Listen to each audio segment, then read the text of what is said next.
हरे कृष्णा, राधे राधे। आप सभी का मेरे channel beautiful life with Kanha ji में आप सबका स्वागत है। आज हम माघ मास का 22वां अध्याय प्रारंभ करते हैं।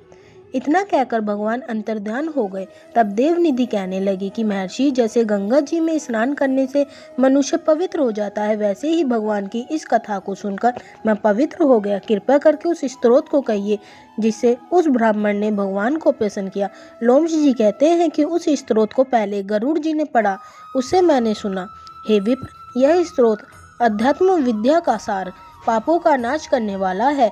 वासुदेव सर्वव्यापी चक्रधारी सज्जनों के प्रिय जगत के स्वामी श्री कृष्ण को नमस्कार है। जब स्तुति करने वाला जिसकी स्तुति की जाए तथा सभी जगत विष्णुमय है, तो किसकी स्तुति की जाए? जिस भगवान के शान वेद हैं, फिर कौन सी स्तुति उनकी प्रसन्नता के लिए की जा सकती है? जिसको वेद नहीं जान सकते, न वाणी न मन जान सकता है, उसकी स्तुति में अज्ञानी क्या कर सकता है? सारा चर अचर संसार जिसकी माया से चक्र की तरह घूम रहा है, इसी से हे प्रभु आप चक्रधारी कहलाते हो। ब्रह्मा विष्णु आप ही हो। सारे संसार को उत्पन्न करने वाला ब्रह्मा को भी आप उत्पन्न करने वाले हो। जब जीव शरीर को धारण करता है तब उसमें ज्ञान उत्पन्न होता है। तुम सब सुखों के दाता हो, इसमें कोई संदेह नहीं है। आपसे संपूर्ण सुखों को देने वाली बुद्धि उत्पन्न होती है। आप ही 5 कम इंद्रियों, पंच महाभूत तथा मन के विभिन्न भावों हो। विष्णु ब्रह्मा रुद्र की कल्पना से आप संसार की कल्पना इसी प्रकार करते हो जैसे पिता पुत्र की।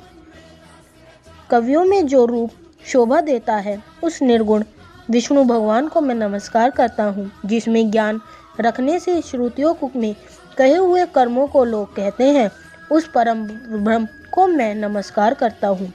मैं उस सतरूप हरि को, जिसकी योगी लोग सब प्राणियों में आत्म रूप में दिखते हैं, उपासना करते हैं, जिसको उदय कहते हुए गाते हैं और यज्ञ करते हैं, उस माधव भगवान को मैं नमस्कार करता हूँ।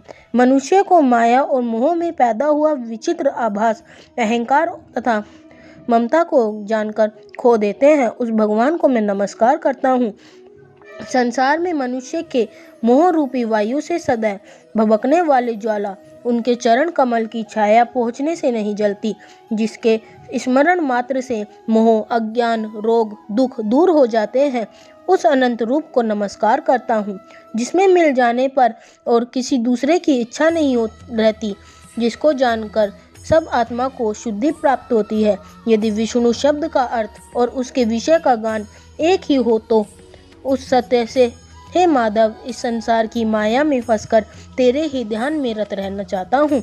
यदि वेदांत दर्शन में भगवान सारे संसार में व्याप्त है, तो उसी सत्य से भगवान से भरी निर्विधि भक्ति हो, तो जो बीज नहीं है तो भी बिना बीज के स्वयं विद्यमान है, सो वह विष्णु भगवान रूपी रंग से हमारे बीज के टुकड़ों टुकड़ों को, जो इस सृष्टि स्थिति तथा लय के लिए ब्रह्मा विष्णु महेश 3 रूप धारण करते हैं और कार्य में सत, रज और तम इन तीनों गुणों में विद्यमान है, उस भगवान को मुझ पर प्रसन्न हो। जो प्राणियों के हृदय रूपी मंदिर में निर्मल देव वास करते हैं, उस भगवान मुझ पर प्रसन्न हो। जो अविद्यपूर्ण संसार का त्याग करते हैं, जगन में आप हो।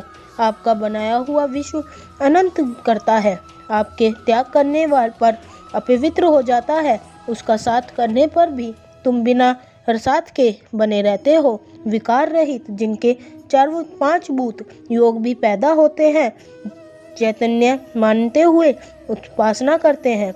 जैन लोग आपको शरीर का परिणाम मानते हैं और सांख्यवादी तुम्ही को प्रकृति से परे पुरुष मानकर ध्यान करते हैं। जन्म इत्यादि से रहित चैतन्य रूप सदा आनंद स्वरूप उपनिषेध जिसकी महिमा गाते हैं। आकाश आदि 5 महाभूत, देह, मन, बुद्धि, इंद्रियां सब कुछ तुम ही हो और तुमसे अलग और कुछ नहीं। तुम भी सब प्राणियों को उत्पन्न करने वाले हो और मुझ में शरण देने वाले हो। तुम अग्नि, रवि, इंद्र, होम, मंत्र, क्रिया तथा फल सब तुम ही हो। कर्म के फल देने वाले बैकुंठ में तुम्हारे सिवाय कोई नहीं है। मैं तुम्हारी शरण में हूँ। सब प्राणियों के हेतु तथा उनको शरण देने वाले तुम ही हो। जैसे युवा पुरुष की युवती में और युवती की युवा में प्रीति होती है, वैसी मेरी प्रीति तुम में है। जो पापी भी आपको प्रणाम करता है उसको यमदूत ऐसे नहीं देखते हैं जैसे उल्लू सूर्य को। प्रत्येक पाप मनुष्य को उस समय तक ही सुख देते हैं जब तक वह आपके चरण कमलों का सहारा नहीं लेता। जिसको गुण, जाति तथा धर्म को स्पर्श नहीं कर सकते तथा गतियों भी स्पर्श नहीं करती, जो इंद्रियों के वशीभूत नहीं होते, जिनका बड़े बड़े मुनि लोग साक्षात नहीं कर सकते, उस भगवान को मैं नमस्कार करता हूँ। जितने ज्ञान रूपी सुंदर गुण हैं, जिन्होंने सुख स्वरूप मोक्ष रूपी लक्ष्मी का आलिंगन किया, जिन्होंने आत्म स्वरूप सुख भोगा है और जिन्होंने ध्यान रूप से मृत्यु को वश में कर लिया है, ऐसी मुनियों से सेवती भगवान को नमस्कार है। जो जन्म आदि से अलग है, जिनको काम क्रोध आदि दोष दुख नहीं देते, उस वायुदेव वासुदेव भगवान को मैं नमस्कार करता हूँ। जिनके ज्ञान की गति से अविद्या रूपी मूल शुद्धि हो जाती है, जिनके ज्ञान रूपी शास्त्र से संसार रूपी शत्रु का नाश हो जाता है, उस दुखों के नाश करने वाले को मैं नमस्कार करता हूँ। जिस प्रकार सब सथावर जगम संसार को उत्पन्न करते हैं, इसी सत्य से भगवान मुझको दर्शन दे।